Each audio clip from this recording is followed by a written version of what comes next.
No, no hay problema. Primero que nada, quiero darte las gracias por hacerte un tiempo para conversar conmigo y con nuestros amigos que se van conectando sobre un tema tan importante como es la Guerra del Pacífico. Un tema que, si bien se ha estudiado, se ha investigado, pero todavía falta mucho por conocer y también existe cierto recelo de ciertas personas de tratar el tema. Pero antes de cualquier cosa, me gustaría primero saludarte de manera formal. Gracias por estar en esta conversación. No, gracias a usted por invitarme, entretenido, harto tiempo hay. La historia de la Guerra del Pacífico es algo que une al país, que eso es lo bueno. Yo creo que es lo que yo siempre he tratado de dejar claro, que es prácticamente la única parte de nuestra historia que nos une a todos, por lo menos un gran porcentaje. Así que, no, encantado. Todo lo que sea evangelizar sobre nuestra historia es necesario.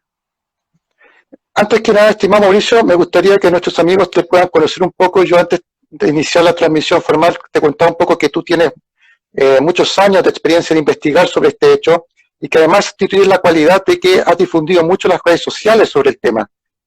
Creo que eres uno de los pocos que ha utilizado muy bien en ese sentido las redes sociales como motor para difundir sobre los principales hechos de la guerra, pero también de los veteranos y veteranas de este conflicto que han quedado en olvido. Cuéntanos un poco más qué has desarrollado en tu... ¿Cómo nació esta idea de investigar sobre la Guerra del Pacífico? ¿En qué momento de tu vida surgió este tema? A ver, lo que pasa es que, a ver, más o menos hace 20 años atrás, un poquito más, siempre mi hermano, 30 años atrás, me había prestado el adiós al séptimo de línea. Es una historia que siempre cuento, pero es que es bastante extraña. Y yo jamás lo iba a leer, porque no era bueno para leer, no leía el diario, no leía absolutamente nada. Entonces siempre me decía, léete el libro. Yo le dije, no, compadre, si no me lo voy a leer, olvídalo. No hay posibilidad alguna que yo me lea 5 tomos de algo, y menos de historia. Ya y un día él estaba en Iquique veraneando, y yo me aburría, estaba en San Pedro de Atacama con mi señora, y la verdad San Pedro de Atacama no dio para más de 3 días. Y mi hermano se comunica conmigo, me dijo, oye, vente para Iquique con nosotros y toda la cuestión y hacemos algo entretenido. Y partimos para allá. La cosa que al día siguiente nos subimos al auto, nos llevó al desierto, llegamos a Aguasanta, me dice, mira, acá fue el combate a Aguasanta. ¿Qué es eso del combate a Aguasanta? Léete el libro, súbete al auto. Acá fue la batalla de Dolores. ¿Qué pasó en la batalla de Dolores? Léete el libro, súbete al auto. Hasta Tacna me llegó, 5 minutos en cada campo de batalla. Llegué a Santiago, me leí los 5 tomos y no paré nunca más. Después de eso, el internet estaba recién llegando acá a Chile, y empecé a buscar información, pues ya no había muchos libros como para leer, porque en ese tiempo tampoco la Guerra del Pacífico era tan popular como ahora, en lectura, y los libros eran escasos y era caro para uno, y empecé a buscar información en internet y no existía absolutamente nada, así que ahí creé la guerra del Pacífico.cl, que es la primera página del tema, que ya tiene más de 20 años, y empecé a averiguar. Y los primeros mails siempre me preguntaban, oye, yo soy descendiente veterano, me gustaría saber más de veteranos, de mi abuelo. Nadie tenía la información, pero tenían los nombres. Entonces, ese es mi gran trabajo y mi gran tema, es individualizar al personaje. Y eso es lo que a mí me tiene esclavizado en el tema y me es imposible deshacerme, poder homenajear a cada uno de los veteranos que hay y sacarlos del olvido a los 90.000. Yo no voy a uno, a todos. O sea, esa es mi especialidad en sí, la parte humana de la guerra. Eso es lo que a mí me gusta, me llena. Mauricio, y tú has desarrollado también un trabajo escrito, tú has hecho investigaciones y has publicado incluso artículos y también textos. ¿Podrías contarnos un poco más de eso? Porque yo tengo acá un libro que tú participaste como coautor, disculpa, que es este. Sí. Lo que pasa es que Molinare, todos sabemos que hizo una colección de libros de la guerra y el único que no alcanzó a ser editado fue El Combate de Concepción, porque murió cuando estaba en la prueba imprenta el libro.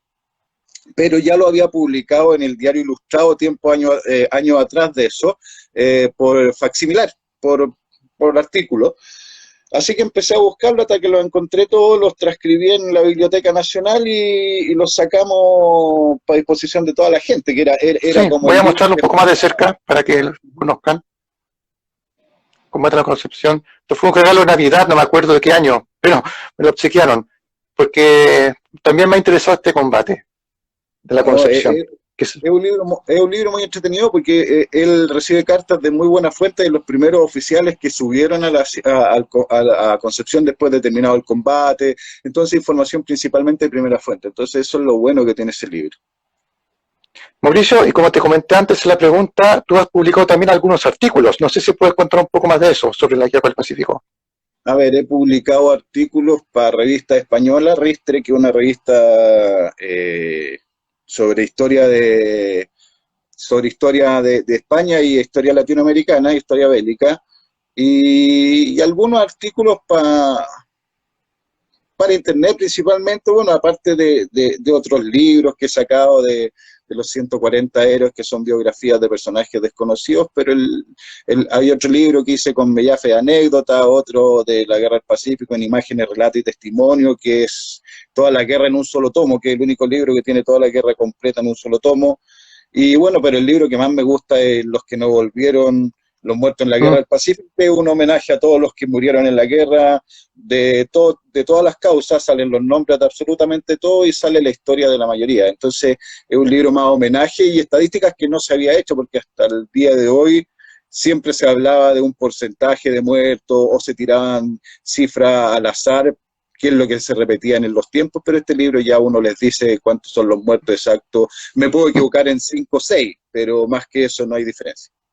Sí, vamos a ir de eso más en detalle, pero también algo que tú tienes, una cualidad muy importante de estos tiempos de donde todo es cibernético, donde imperan las redes sociales, y que tú has aprovechado muy bien las redes sociales justamente para difundir este tema.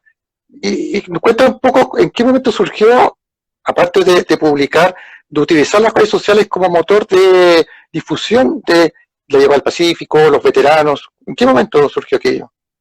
Bueno, eso ha estado siempre desde que empezó Internet, yo empecé a ocupar Internet. Después ya cuando empieza Facebook, empecé con lo que este año ya he aprendido más por los 140 años, el año pasado y ahora 141 años de la guerra, pero eso yo lo venía haciendo hace ya, desde que nació Facebook, a prácticamente todos los días una cronología de guerra y poniendo lo que pasaba.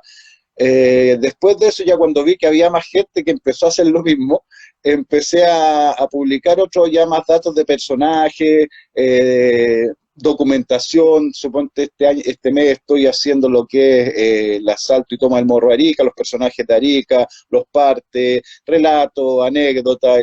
El mes pasado fue el combate de Iquique y Punta Gruesa. Ahora mañana quiero empezar con lo que es el combate Sangrar, sacar a la luz a los personajes, y es principalmente por dos razones. Acá a la mayoría nos gusta el tema de la guerra del Pacífico, y yo siempre digo, el chileno es patriota hasta que tiene que meterse la mano al bolsillo. Entonces, como no compran libros ni nada por el estilo, y hay que Mm. evangelizar igual, hay que tratar de educarlo de la misma forma o entretenerlos con la historia. Y eso es lo que se busca, o sea, que se aprenda de forma gratis, y ya que la información es tanta y tan fácil de encontrar en Internet en estos momentos, lo importante es dar buena información, información verídica y que tenga respaldo por medio, porque muchos se dicen que al final no es verdad. Entonces yo cualquier cosa que publique tengo un respaldo que acredita que lo que estoy escribiendo tiene un estudio detrás, no es lo que se me ocurrió. Exactamente, eso es muy importante de ver la fuente, algo muy complicado, que vamos también a conversar más en detalle. Echemos un poco el tema de la Guerra del Pacífico en sí y después seguimos conversando un poco sobre tu trabajo. Yo Uh -huh. comentaba al principio de la transmisión que la Guerra del Pacífico no muere, por ejemplo, en mayo, porque siempre en mayo está el tema del combate de Iquique, Punta Gruesa, se hace la celebración, este año no hubo por la pandemia, pero ahí queda. No obstante, hay que recordar que este mes de junio, por ejemplo, se conmemoró la toma de asalto del Morro de Arica, por la batalla de Arica, mejor dicho. En julio, el próximo mes, se conmemora el combate de la Concepción. En octubre, el combate de Valangama y otros tantos hechos en el año. A tu juicio, ¿cómo se está abordando ahora el tema de la guerra al Pacífico en los colegios, por ejemplo, o en las universidades? No existe, no existe. Es más, creo que seguimos al debe como en mis tiempos, que tampoco se enseñaba. En mis tiempos se enseñaba el combate naval de Iquique y con suerte algo del combate Concepción. Pero muy poco. Ahora es menos. Ahora lamentablemente estamos en tiempo en que ya tratamos, y no es por politiquizar el tema, sino que ya he leído ya mucho más seguido a lo que se leía antes de la guerra, que era por los ingleses, que por capital extranjero y cosas así, que están muy lejos de la realidad misma, y eso nota una una falta de prolijidad histórica y una falta de estudio histórico, no solamente en las clases, que es poco lo que se enseña y al final se está enseñando mal. Y por otro lado, estamos viendo mucho patrioterismo también, denostando al contrincante, como que fuimos a pasear a la guerra, y tampoco es tan así, porque, o sea, si el contrincante es malo, entonces, ¿qué tiene de gracia haber ganado una guerra? No creo que vaya por ahí. Yo creo que eh, Internet es como el de oído a oído. Uno va contando una historia y al final sale totalmente descarriada la historia y no vamos a la fuente, como le decía, en eso para mí es muy importante estudiar de primera fuente, porque al final estamos repitiendo y repitiendo los mismos errores Mm. que se han hecho anteriormente. Esa es la gracia de la historia, conocer bien la historia y no, en este caso, bueno, vamos a ir con eso al final. Pero a tu juicio, Mauricio, ya entrando en detalle, ¿cuáles fueron las causas mediatas e inmediatas de la guerra al Pacífico? Porque hubo causas mediatas que se tomó un tiempo, obviamente, y hubo también, según a tu juicio, quizás causas inmediatas, como en pocas palabras. Yo sé que es complicado, pero para que nuestros amigos que se están conectando, a quienes les mando un saludo, puedan entender un poco. Las causas porque se inicia la guerra del Pacífico.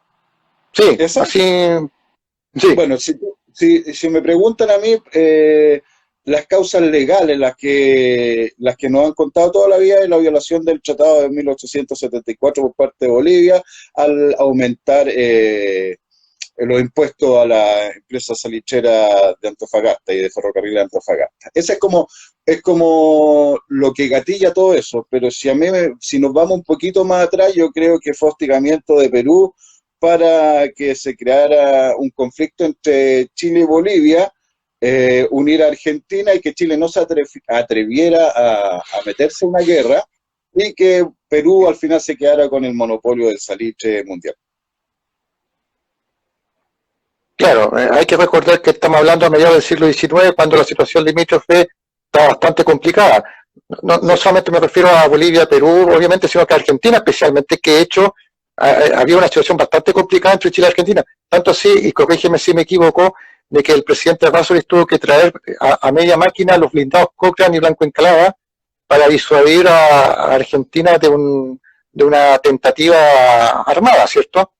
Bueno, esos son temas bastante entretenidos porque los buques llegan prácticamente a media sin terminar de armar para de una u otra forma poner presión. Eso fue más o menos, si mal no recuerdo, en 1874, pero Sí, más o menos. se manda a terminar de nuevo Europa y en 1873 ya cuando los teníamos prácticamente listos los tuvimos a la venta también. O sea, si en ese momento los compraba alguna potencia europea o potencia de otro lugar, otro gallo hubiera cantado en la guerra del Pacífico, pero Chile en 1876, con los problemas económicos que tuvo, los puso a la venta, que era nuestro gran material de guerra, que pudo haber cantado otro gallo. Pero sí teníamos en ese momento teníamos problemas con Bolivia, que los problemas con Bolivia vienen acarreados desde 1842 más o menos, y teníamos los problemas con Argentina, con la Patagonia.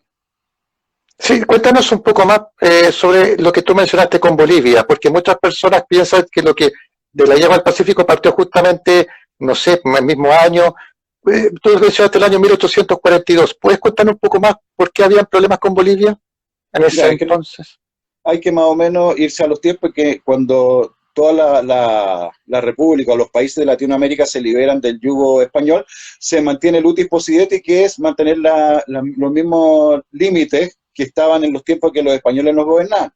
Pero Bolivia en ese tiempo no existía y a nosotros nos separaba lo que es el despoblado de Atacama o el desierto de Atacama, pero nunca tampoco se decía si era cuando empezaba o cuando terminaba. Entonces principalmente nadie le importaba porque Perú llegaba hasta el río Loa, la desembocadura, y Chile prácticamente hasta Paposo, y el resto era un desierto que en esos tiempos no tenía mayor importancia porque era un peladero, así como en Barro Arana lo dijo de la Patagonia en su momento. No era con riqueza ni nada por el estilo, y con el tiempo Bolivia fue empezando a explotar lo que es guano y otros minerales, y ahí empezó Chile en 1842, manda las primeras delegaciones para ir a ver qué tan rico es el territorio, bajo el gobierno de Manuel Bulnes, Prieto, y se da cuenta que sí es importante. Entonces empieza a efectuar la soberanía que hasta ese momento no había hecho Chile. Porque aunque Bolivia había llevado desde 1825, desde su creación, un ocupamiento de cierto sector, Chile técnicamente por papeles o por tratado no se daba por enterado. Los problemas ya sabemos que empiezan ahí más o menos en ese tiempo, después ya en 1860 empiezan ya más profundos los problemas entre Bolivia y Chile, y cuando Bolivia nos iba a declarar la guerra, que ya estaba prácticamente aceptada por el Congreso de ese país, viene la escuadra española a molestar al Perú y las costas de Latinoamérica, y ahí se crea la guerra contra España, viene el americanismo, nos unimos y creamos lo que es el Tratado del 66 para llegar a un buen término con Bolivia. Si me permites, como esto es una conversación, no es como tanta entrevista, yo también me gustaría aportar un poco. Esa guerra contra España fue la peor torpeza diplomática que hizo Chile por tratar de ser solidario con Perú. Disculpa, es un pequeño contexto. Lo que pasa es que estamos en el año 1865, en el cual España todavía no había reconocido la independencia del Perú. Sí, la de Chile la reconoció en 1844, pero Perú no. Entonces querían cobrar viejas deudas que tenían pendientes con Perú, y mandan parte de la flota y expropias, no sé si estoy en lo correcto, en las Islas Chinchas, como tú dices, Cuica, guano. Bueno, el guano era la materia prima de la época, para de alguna manera saldar esto. Y por supuesto, una afrenta, y Chile, en este americanismo, como tú dices, solidariza con el Perú y dice, no, esto no lo vamos a permitir. ¿Y qué pasa? Que al final de cuentas Chile se lleva la peor parte de la guerra contra España, porque la escuadra española nos manda un obsequio de despedida cuando se están a punto de volver a España, un bombardeo al puerto Valparaíso, dejando el puerto prácticamente en ruinas. Esto fue, creo que el 31 de marzo de 1866. El hecho destacable, y ahí tú me puedes ahondar un poco porque tiene vinculación con lo que pasa después de la guerra del Pacífico, es el combate naval de Papudo. Sí, bueno, tiene bastante importancia porque nosotros en la guerra contra España capturamos lo que es la Covadonga, que es un buque importante en la guerra del Pacífico porque es la que hace encallar a la independencia. Así que, pero de todas maneras yo no creo ni voy a creer nunca, y yo sé que ahora el mundo está para otro lado, yo nunca voy a creer en el americanismo. O sea, analicemos un poquito la historia ya que estamos en la guerra contra España. Nosotros, de una u otra forma, claro, no podíamos permitir que llegara a España y se empezara a cobrar deudas contra Perú, porque eso lo aleonaría para empezar a cobrar cuentas contra el resto de Latinoamérica. O sea, no convenía como continente. Pero después también, antes de eso, habíamos ido también a apoyar en cierto sentido contra Santa Cruz, al gobierno peruano. Un poco antes también habíamos sido parte de la independencia del mismo Perú. Y la historia hasta el día de hoy nos ha pagado bastante mal con todas las ayudas que hemos prestado. O sea, yo sé que el americanismo no es 100% claro de Chile, sino que siempre ha tenido una conveniencia por medio.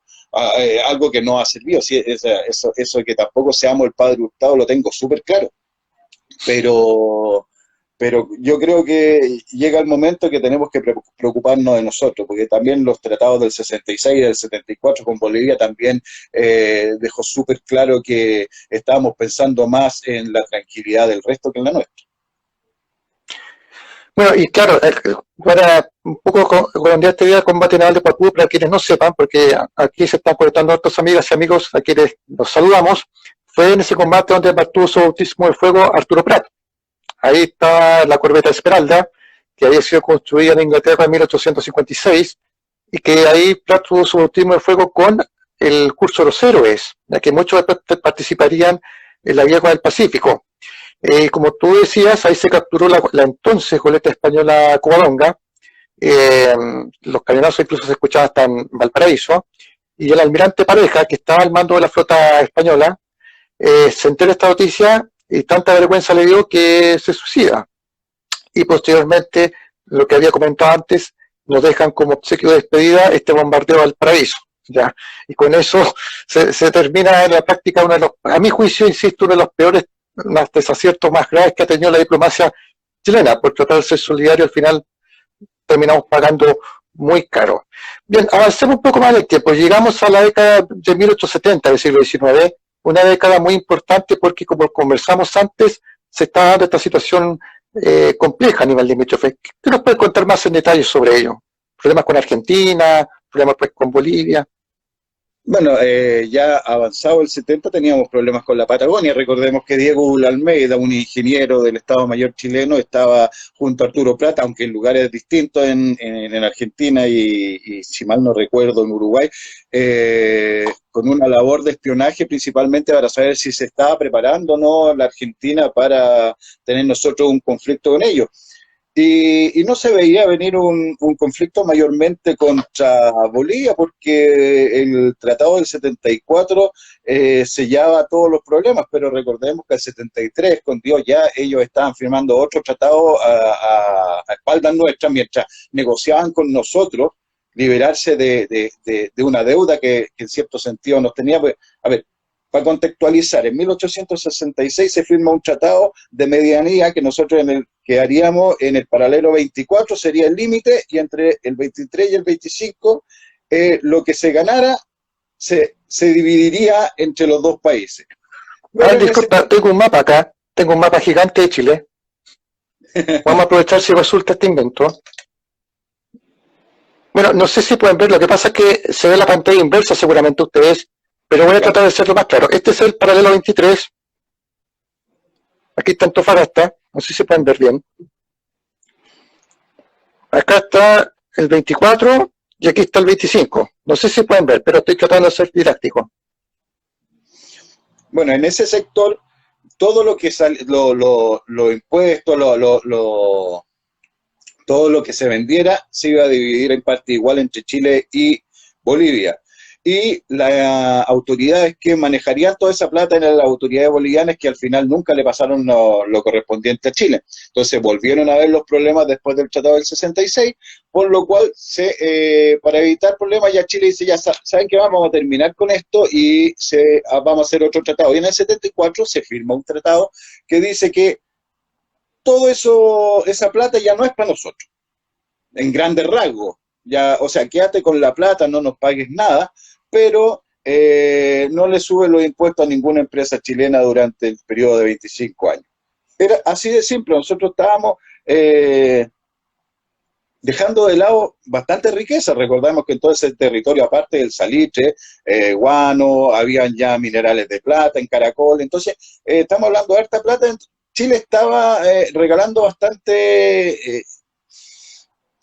de lo que se suponía que nos correspondía para tener de una u otra forma la paz en la región, porque teníamos un problema más grande que se podía venir por Argentina y la verdad no somos un país para mantener límites, con problemas en todos los límites que tenemos.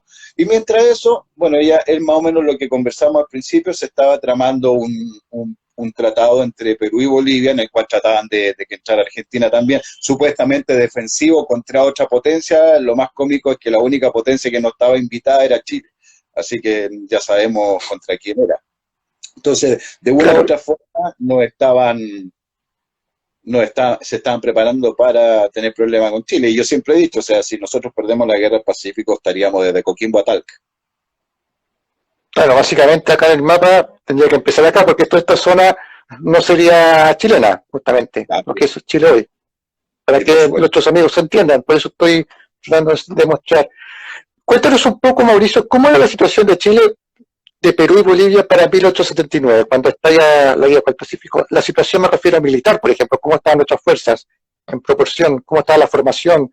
¿Cómo estaban en ese sentido? Chile tenía un ejército de no más de 3.000 hombres. Se habla de 2.800, pero por lista revista comisario eran alrededor de 3.100. ¿Ya? Bolivia tenía alrededor de 5.000 y 7.000 tenía Perú. Pero también tenemos que hablar que los ejércitos de Perú y Bolivia habían más coroneles y generales y oficiales que tropa misma. ¿Por qué? Porque entre revolución y revolución que ellos tenían, los favores políticos se pagaban con grado militar. Entonces, para una tropa de repente que uno podía tener un batallón de 300 plazas, porque los batallones de allá no son como los nuestros, que los nuestros tienen 600 plazas y los regimientos tienen 1.200, los de allá podíamos encontrar batallones de 200 plazas. Pero tenía oficiales, más oficiales que soldados. Pero los tres países estaban, por cantidad de gente, eran muy superiores a nosotros, pero los tres estaban en mal pie. íbamos a combatir en territorios que no conocía prácticamente ninguno de los tres. Nosotros estábamos en Temuco, en la frontera, contra los araucanos, entonces nosotros estábamos en una guerra totalmente distinta donde uno levantaba una piedra y tenía agua. Acá no, en el desierto no. Perú y Bolivia se mantenían en el alto y Perú estaba de Tacna para allá también, o sea, tampoco era una cosa que estaban acostumbrados o conocían el desierto, así que yo creo que la guerra fue complejo para todos. Afortunadamente nosotros siempre fuimos más organizados y estuvimos mejor armados. Claro, ahí entra después el ministro Sotomayor, como un gran organizador también en temas logísticos. Pero eso más adelante. En términos económicos, ¿cómo estaba Chile para enfrentar la guerra? Algo comentábamos antes que tuvo que está enfrentando una grave situación financiera. Los tres países estaban económicamente mal, o sea, yo creo que cuando empiezan a maquinear esto, Perú y Bolivia nunca pensaron que Chile iba a ir a la guerra, porque económicamente no teníamos muchos medios para enfrentar una guerra fuerte como sería a dos países o a tres en el caso de que se uniera Argentina. La verdad no sabría ver las causas que envalentonaron a Chile. Yo creo que la misma gente empezó a envalentonar al pueblo de Chile, no principalmente por Bolivia, sino que porque con Perú el hecho de venir, mandar a Del Valle a buscar una paz, teniendo un trato con la otra parte, yo creo que eso más aleonó más a la gente y una traición fue lo que más levantó a la gente a obligar a las autoridades a ir a una guerra. Pero no estábamos preparados ninguno de los tres, ninguno. Antes, cuando empezamos la conversación, tú tocaste una causa que siempre se habla en los colegios y también de algunas personas que dicen ser historiadores y no lo son y que dicen que la guerra del Pacífico fue porque los ingleses estaban metidos hasta lo más profundo en esta causa. ¿Qué te parece que todavía se diga esa como la causa principal, que los británicos, para ser más exactos, los británicos estaban metidos en este tema? Bueno, vuelvo a decir, mi interés no es meter política en el tema, pero ese es un típico adoctrinamiento para una lucha de clases que no tiene sentido en la Guerra del Pacífico. En la Guerra del Pacífico iba desde el peón, desde el gañán, hasta un diputado o los hijos del presidente. No tiene ninguna razón de ser buscar una lucha de clases en la Guerra del Pacífico. Por lo menos en ese periodo de nuestra guerra era Chile entero contra el resto del mundo. Siempre a todos los que sacan esa razón de que nosotros peleamos por los ingleses, les recuerdo una cuestión súper simple: nada de lo que ocupó Chile era inglés, los uniformes eran franceses, los fusiles eran belgas, norteamericanos, nadie ha podido encontrar un papel que acredite que Inglaterra como gobierno nos ayudó. Claro, me pueden decir, no, es que ustedes le compraron, te doy un ejemplo burdo, le compraron balas a Inglaterra. Bueno, pero Perú también le compró balas a Inglaterra. Eso no quiere decir, nosotros compramos como cliente a alguien, o ellos compraron como cliente a alguien, pero no es el Estado inglés el que ayudó a Chile. A diferencia como es el gobierno de Norteamérica que ayudó descriteriadamente al Perú, o sea, y nosotros no lo sacamos en nada, no tiene cabida alguna. Si nos remontamos un poquito más allá, en 1891 sí que tiene importancia los ingleses, pero no como país tampoco, pero sí los ciudadanos ingleses en esa revolución. Pero en la Guerra del Pacífico no, es tratar de buscar un acomodo, una lucha de clase o enfrentar a la gente para que tarde o temprano empecemos a decir, no, que somos malos, hoy peleamos por los intereses del más grande, o nosotros... No tiene sentido histórico, no tiene... Claro, no sé, vamos a ir con ese punto, Mauricio, al final de la entrevista, porque eso es muy importante aclarar, pero vamos nuevamente a la historia, porque el 5 de abril de 1879, la Escuadra Nacional ocupa Iquique, si no me equivoco. Misma fecha en que se conmemora la batalla de Maipú, cosa de la historia. Bueno, es aquí donde de alguna manera se inicia la gesta de Prat, a mi juicio por lo menos, porque aquí es donde ya se comienza a pavimentar lo que va a suceder con Prat. No vamos a conversar de Prat como figura porque eso sería para otra conversación, que el tiempo no nos da, pero sí me gustaría que rescatemos un poco lo que sucedió el 21 de mayo, pero a tu juicio, ¿qué es lo que rescatas tú de los combates navales de Iquique y Punta Gruesa? Porque para mí el 21 de mayo no solamente Iquique, es un todo lo que sucede ahí. Punta Gruesa y Iquique es el resultado final, a mi juicio, una victoria chilena, porque claro, se perdió la Esmeralda, pero logramos derrotar a la independencia, con eso se pierde la mitad del poder naval peruano, y de paso también ganamos un héroe. ¿Qué te parece a ti? A ver, sí, normalmente es tan grande la figura de Pratt que eclipsa a cualquiera de los que estuvieron con él. ¿Por qué? Porque Pratt es un personaje que es un héroe consciente. Él sabía que lo único que tenía que hacer, no sabía el resultado, pero era morir antes que el resto y dar el ejemplo, y en el mejor de los casos, ese ejemplo iba a servir para que toda su tripulación no se entregara. Y es por una razón re simple, que es lo que debió haber pasado por la cabeza no solamente de Pratt, sino de Condell también. O sea, Condell hizo lo que tenía que hacer porque no podía quedarse ahí mismo en la rada de Iquique, porque era encerrarse junto a la Esmeralda y era estorbar inclusive más que ayudar. Pero ¿qué es lo que debió haber pasado si nosotros sabíamos que la escuadra chilena había ido al Callao a destruir a la escuadra peruana? ¿Qué pasa cuando dice humo al norte el vigía de la Covadonga y ve que vienen los dos buques más poderosos peruanos? Lo que debió haber pasado por la mente de Prat o de Condell, destruyeron a nuestra escuadra y somos lo último que queda entre Chile, entre nuestra familia, entre nuestra gente y los dos blindados peruanos. Tenían que actuar o actuar, no podían rendirse, de una u otra forma tenían que mantener a raya a la escuadra totalmente superior peruana. ¿Por qué? Porque si nos destruyen en 5 minutos, inclusive aunque se hubiesen cruzado, si nos destruyen en 5 minutos como debió haber sido, o como se pudieron haber rendido, la escuadra en la Independencia con el Huáscar pasan a Antofagasta, bombardean las resacadoras de agua, matan al ejército de Set, bombardean Caldera, Coquimbo, pueden llegar hasta Valparaíso y después se devuelven por mar afuera. La destrucción hubiera sido muy grande, cae el gobierno, o sea, yo sé que hay historia ficción, pero es muy posible que pudo haber pasado. Cae el gobierno de Pinto y se pierde la guerra. Hubiera sido demasiado grave una derrota demasiado fuerte. Entonces Pratt debió haber pensado eso, porque si no se ve que haya planificado tanto, pero él cuando ya le entrega a Seger sus cartas y le da su recado para su esposa, ya sabíamos, o se sabía, o él sabía que Pratt iba a morir. Cuando salta el abordaje sabía que iba a morir, no había posibilidad alguna de sobrevivir, porque tampoco iba a dejar que lo tomaran prisionero.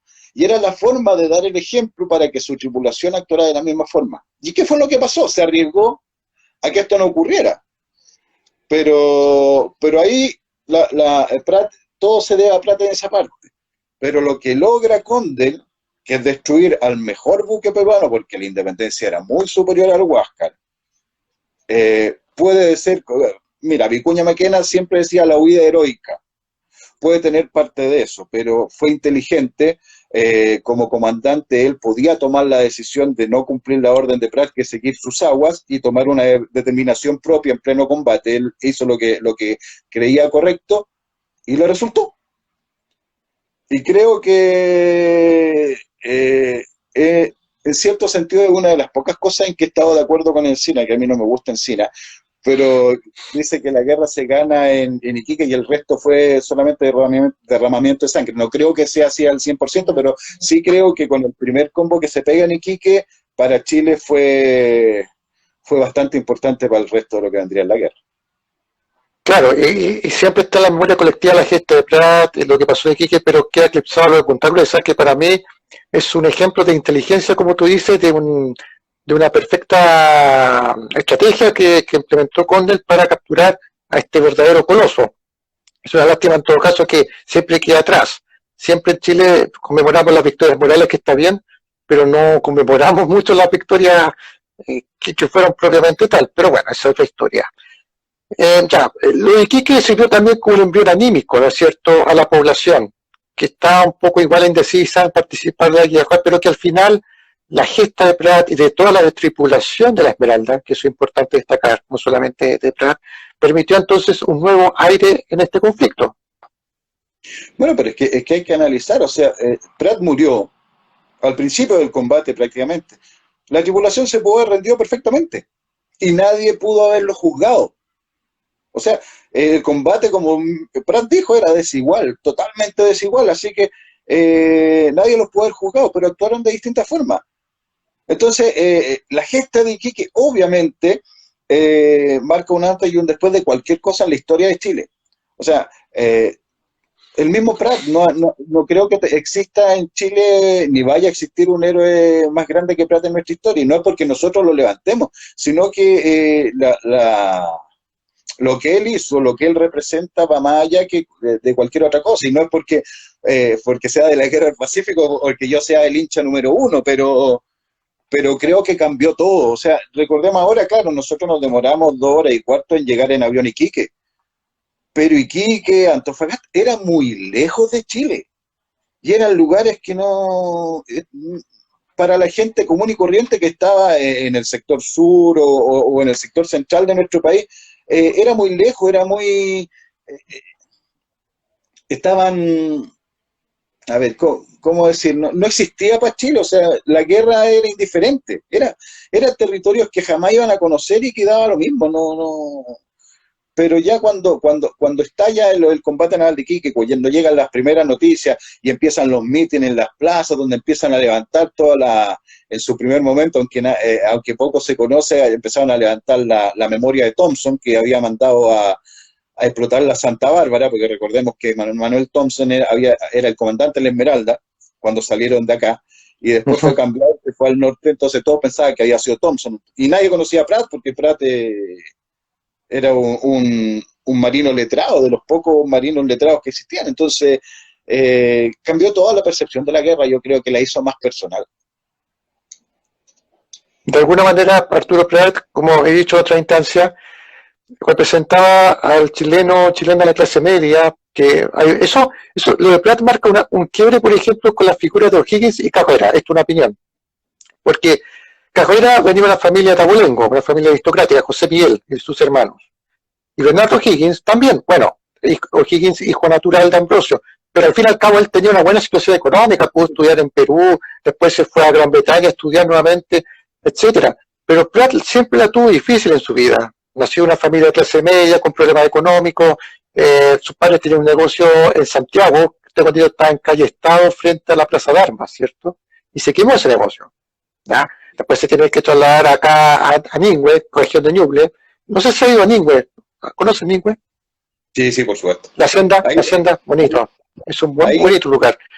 En diciembre logré que se hiciera un memorial en Ningüe con los soldados del ejército que nacieron en Ningüe, que eran alrededor de 12 o 20, no me acuerdo muy bien. Así que en la plaza, al lado del Monumento Plata, hay un bonito memorial de los que participan ahí.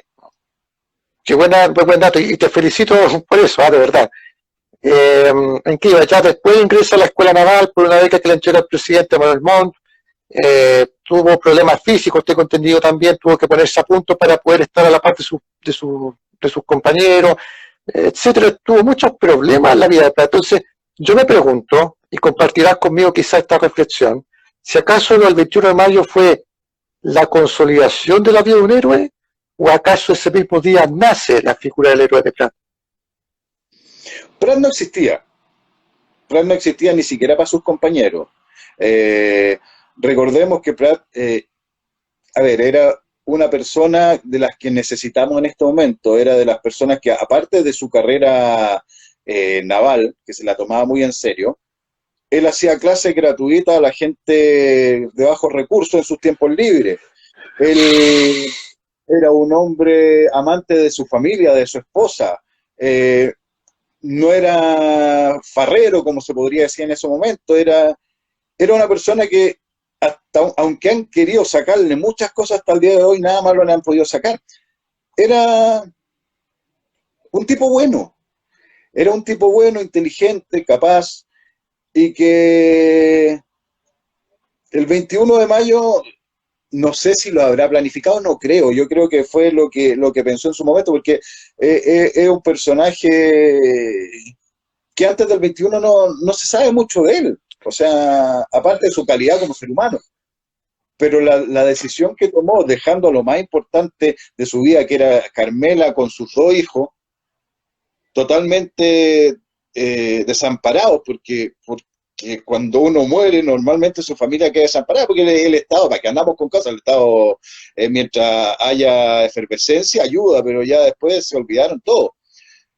Arriesgó mucho, entonces yo creo que nace un héroe completamente el 21 de mayo y que va a ser muy difícil que alguien logre igualar a Prat en nuestra historia. Porque de ¿Sabes por nosotros, qué te preguntaba? No, perdón, por favor, termina. ¿no? Porque es un tipo común y corriente, con todas las cosas buenas que él tiene, pero no es alguien que haya nacido ni en cuna de oro, como decía usted, ni es un tipo que le haya sido la vida fácil. Acuérdense que poco antes había perdido a Carmelita, su primera hija, mientras él navegaba en los buques, o sea, entonces, no la tuvo nunca fácil, tenía problemas con la señora porque ella siempre le decía que lo necesitaba más en su casa, con su gente, y él le decía no, que él necesitaba ser parte de lo que él era, el mar que le gustaba, o sea, su hija Blanca Estela. Entonces, eh, es un hombre de tomo y lomo y un marino excepcional. Yo ¿Qué sé te que hay parece cosas las personas o historiadores? Cuando hablo de historiadores, por si acaso, hablo de historiadores, o sea, que tienen grado de doctor de historia, que tienen, etcétera. Y yo siempre aclaro esto porque no me gusta a mí, bueno, yo no sé si me has visto, pero yo siempre también posteo cosas de historia en las redes sociales, no como tú lo haces mucho más. Entonces siempre me dicen historiador, yo no soy historiador, yo soy un periodista poco. que le gusta investigar de historia, por si acaso. Pero hay lamentablemente historiadores que tienen grado de doctor de historia que ningunean o le bajan el perfil a lo sucedido el 21 de mayo. Yo te voy a confesar que el 21 de mayo pasado hice un especial en mi cuenta de Twitter sobre este hecho. Entonces, todo el 21 de mayo posteé cosas sobre el combate al Iquique, Prat y de toda la tripulación de la Esmeralda y de la Coadonga. Y un académico de acá de Concepción de Historia puso un Twitter bastante desagradable en el sentido de que esperaba que en algún momento dejemos de conmemorar esta fecha del 21 de mayo. Y después puso porque se está lavando mucho la figura de Prat, mucho el tema eh, que esperaba que en algún momento dejemos de conmemorar el 21 de mayo. Y otras fechas históricas de Chile, eh, por ejemplo, ahora que viene el combate a la Concepción, o lo que se conmemoró el pasado, la toma de Mojarisca, porque le hace mal al país. Eso es lo que yo me acuerdo que puso en Twitter, que no es el primer Twitter que hace constantemente hace tweets en contra de estas fechas. ¿Qué te parece a ti esta percepción negativa de historiadores que dicen esto? Contra Mira, Prat, contra el 21 de mayo, me- otra fecha similar. volvemos mucho a lo que partía diciendo. Muchos, no solo historiadores de muchas profesiones, más que nada tratan de adoctrinar una posición y de tratar de quitar los valores o los héroes patrios que uno tiene. Y no es porque uno sea de derecha o sea de izquierda, porque la derecha tampoco cacha mucho del tema. Entonces no es una cuestión más allá, pero sí esa cosa de tratar de buscar aparecer en cierta o ser reconocido por traer puros problemas o la típica cuando uno lleva a la contraria, de ir en contra de la corriente para crear nuevas cosas, que mucho, o sea, mucho lo que pucha, no me gusta hablar mucho de otras personas, pero mucho de lo que hace Baradit en cierto sentido, que es enfrentar las cosas. Yo no tengo nada en contra de Baradit, yo creo que le pegó el palo al gato y todos sabemos cómo es, así que el que compra el libro sabe a lo que va, así que yo no tengo problema en eso.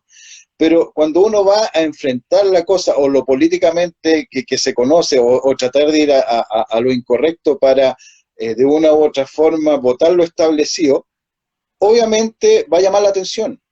Eh, el día que nosotros no conmemoremos el 21 de mayo, yo creo que perderíamos mucho como país. El país va más allá de cualquier cosa, esto de que no, que somos todos iguales. Yo creo que nuestro héroe es importante, nuestra identidad es importante. Tú mismo de Concepción, Concepción tiene una historia maravillosa. Todos los penquistas deberían estar orgullosos de ser penquistas. Bueno, los santiaguinos no tenemos identidad, por eso yo también me corro para el resto del país tratando de llevar a hacer memorial en cada lugar de los veteranos que nacieron en esos lugares, porque necesitamos la identidad, necesitamos saber de dónde venimos, saber qué hicieron nuestra gente. El día que nosotros perdamos nuestra identidad, perdamos nuestro pasado y nuestra historia, va a ser horrible. Va a ser horrible porque no nos va a unir absolutamente nada. Y ahí es donde vamos a perder todo lo que tenemos hasta ahora. Y no es, ojo, que no es una cosa política. No es una cosa política, porque cuando nosotros perdamos lo que realmente nos une, que es sentirnos chilenos, sentirnos, en caso de ustedes, penquistas o porteños, en otros casos, estamos sonados. Estamos sonados. Y lamentablemente el historiador de carrera no se especializa como uno en un solo tema, porque obviamente tiene que abarcar más, y su público es otro. Su público es otro, porque uno no escribe como historiador. Yo no escribo como historiador y nunca he querido parecer historiador, ni tampoco me interesa. A mí me interesa llegar a todo el mundo con una escritura simple que pueda ser entendida por todos y que yo también la pueda entender, porque yo soy un tipo común y corriente. Pero yo tengo amigos historiadores que de repente me dicen, oye Mauricio, mira, te mandé un artículo que voy a publicar, entonces yo le digo, lo leo y le digo, a los 5 minutos lo dejé leer. ¿Pero por qué? Porque ocupas un tema más social, algo que no te va a entender la gente. Sí, pero es que yo tengo que escribir para mis profesores, lo entiendo, pero hazte otro artículo para nosotros. Porque si tú quieres dar a conocer esa parte de nuestra historia, de los veteranos, de quien sea, tienes que darlo a entender para gente que no estamos en clases ni que nos dedicamos a eso. Porque no sacamos nada con evangelizar a los mismos 10 de siempre. Tenemos que evangelizar a los 10 millones. Y ese es el problema que tienen en ese sentido, pero eso de ir al choque siempre es para tratar de sacar crédito del resto del que trata de hacer bien la pega nomás, ¿no? Yo sí, es que te comentaba, o sea, esa pregunta, para hacer todo esto te la iba a hacer al final, pero no me aguanté porque ese día 21 de mayo que estaba haciendo este especial por mi cuenta de Twitter, yo sentí mucha pena cuando vi ese tweet, ¿ya? Porque yo creo que los descendientes del combate naval de Iquique, de los que pelearon en Iquique o Punta Presa, si hubieran visto ese tweet que te estoy comentando de un profesor de historia más encima, porque por último ya si uno no es historiador, tal vez puede decir la excusa, no soy historiador, ya, perfecto, pero con alguien que tiene un doctorado en historia y todo, que diga eso, yo sentí más que rabia, sentí pena. Y tú comentaste algo muy cierto recién, ¿qué pasaría el día en que Chile no se conmemore, por ejemplo, el 21 de mayo? Para mí, el 21 de mayo es una fecha que tiene que ser de unidad nacional, más en este momento complicado que estamos viviendo. Yo tuve la posibilidad de participar en el programa Santiago Adicto, no sé si lo ubicas, de Rodrigo Gendelman, de Radio Luna. Entonces, yo hablé del tema del 21 de mayo, pero de una manera muy general, ¿ya? Obviamente. Me acuerdo. Y yo dije al final algo que hasta a mí me emocionó, no lo tenía previsto decir, que en todos nosotros, en todos los chilenos y chilenos, de alguna manera llevamos en nuestros corazones la corbeta Esmeralda. Llevamos la tripulación acá. Llevamos la figura de Prat también. Y yo siempre he dicho, y lo dije en el programa, que el hospital ahora, la enfermería, en todos estos recintos de salud que la están pasando bastante mal por el tema de la pandemia, deberían de colocar una placa con la arenga de Prat. Yo creo que más que nunca en estos momentos, la arenga de Prat que le dice a la tripulación al momento de comenzar el combate, cobra más que nunca sentido. Todos los días estamos teniendo un combate desigual. Todos los días las personas, nosotros estamos enfrentando una situación complicada. Y yo creo que lo que tú dijiste de tener un héroe, o héroes, para mi juicio también, por toda la tripulación de la Esmeralda, no es quizás lo mejor que nos puede pasar para buscar justamente un motivo para salir adelante, ¿entiendes? Un ejemplo para poder luchar contra la adversidad. Ellos lucharon contra la adversidad. Prat luchó contra la adversidad. Como ya tú mismo lo contaste de manera magistral, la vida de Prat no fue fácil. Y yo me imagino que los tripulantes de Esmeralda menos. Muchos eran niños. A todo esto eran muy jóvenes. No tenían experiencia en combate porque William Juegolleo tuvo la genial idea de enviar a los más experimentados al Callao y dejó a los más expertos en Iquique. Pero pero el valor que ellos tuvieron, el patriotismo, de no rendirse ante un enemigo poderoso, un adversario, perdón, poderoso como fue el Huáscar, es un bonito ejemplo que hoy día se puede replicar perfectamente. Y yo lo dije, me acuerdo en el programa, de que los hospitales y en todos los recintos donde los médicos la están pasando muy mal con este tema, deberían de por lo menos colocar una placa. Y yo creo que esa arenga de Prat tiene un especial sentido lo que está pasando hoy. No sé qué piensas tú. Pero ¿la ha analizado? Porque la arenga de Prat, si tú la analizas por parte, es exactamente lo que necesitamos, como tú dices, al día a día. Muchachos, la contienda es desigual. Cada vez que nos levantamos, en estos momentos, especialmente en los hospitales, en las clínicas, sabemos que van a pelear contra enemigos muy superiores. La contienda es desigual. Pero ánimo y valor, tenemos que tirar para arriba. Nuestra bandera nunca ha sido arriba ante el enemigo, que el chileno hasta el día de hoy siempre ha ido adelante y nunca se va a rendir, aunque vengan los problemas más fuertes. Y espero que esta no sea la ocasión de hacerla. Volvemos a lo mismo del muchacho. Mientras yo viva, y ahí volvemos al tiempo de lo que hablamos de Prat. Prat sabía que iba a morir y que era el ejemplo que tenía que dar a su tripulación. Y lo dice antes. Mientras yo viva, esa bandera flameará sin lugar. Y si yo muero, con mi ejemplo de morir, mis oficiales sabrán cumplir con su deber y tienen que seguir mi mismo ejemplo. Se arriesgó todo a eso. Mira, es una cuestión súper simple. Yo todas mis charlas, especialmente a los niños, y también ayer que hice una presentación a ya gente más grande, más especializada, siempre parto con una cuestión re importante, que no es solamente de Prat, sino que es de la Guerra del Pacífico, y que no nos pueden quitar la Guerra del Pacífico. ¿Por qué? Porque si nosotros analizamos nuestra historia desde nuestra independencia hasta el día de hoy, la Guerra del Pacífico es el único hecho, ni siquiera de armas, hecho que no tiene detractores. Independencia tenemos a O'Higgins y el Carrera. Hasta el día de hoy, O'Higginistas, carreristas. Después, bueno, en las revoluciones seguimos con la misma cosa, revolución del 91 hasta el día de hoy, los traidores los congresistas, los balmacedistas, después el 73 los pinochetistas, los allendistas, ahora los comunistas, los fachos. Pero de la Guerra del Pacífico, aparte de los políticamente incorrectos, no hay nadie que te diga, no, la Guerra del Pacífico era Chile contra el resto. Si tú ves la tele cuando hay programas de Guerra del Pacífico relacionados con el tema, no hay persona que se lo pierda. El tema le gusta a la gente porque es la nación, es Chile en una sola bandera, no hay distinto. El comandante del batallón Melipilla era Vicente Balmaceda, que era prácticamente el diputado por Melipilla. ¿Tú te imaginas y en estos momentos a Guido Girardi o a Moreira de comandante de una unidad peleando por Chile? No, estarían en su casa, sí. Eran hombres de otra época. Y eso no nos va a quitar nadie. Y mientras por lo menos uno siga teniendo la posibilidad de seguir escribiendo día a día y evangelizando por la historia y la vida de cada uno de estos personajes, del corneta al general, yo voy a seguir haciéndolo, al que le gusta bien y al que no le gusta bien también. O sea, los héroes, que son los verdaderos héroes, porque en estos momentos estamos tratando de decirle a los niños que los héroes son los futbolistas. O sea, ¿de qué estamos hablando? Claro. O sea, cuando uno recibe prácticamente como héroe a alguien que ganaba millones de pesos por pegarle una pelotita, y eso que yo soy sumamente futbolero, voy todos los fines de semana, bueno, cuando había fútbol, yo soy de Unión Española, no me pierdo partido, pero hay que diferenciar, no tiene nada de heroico ganar un campeonato. Entonces, cuando tratamos de equiparar personajes comunes y corrientes con personas que realmente hicieron algo por la patria y han contribuido a que Chile sea lo que es hoy, no hay por dónde.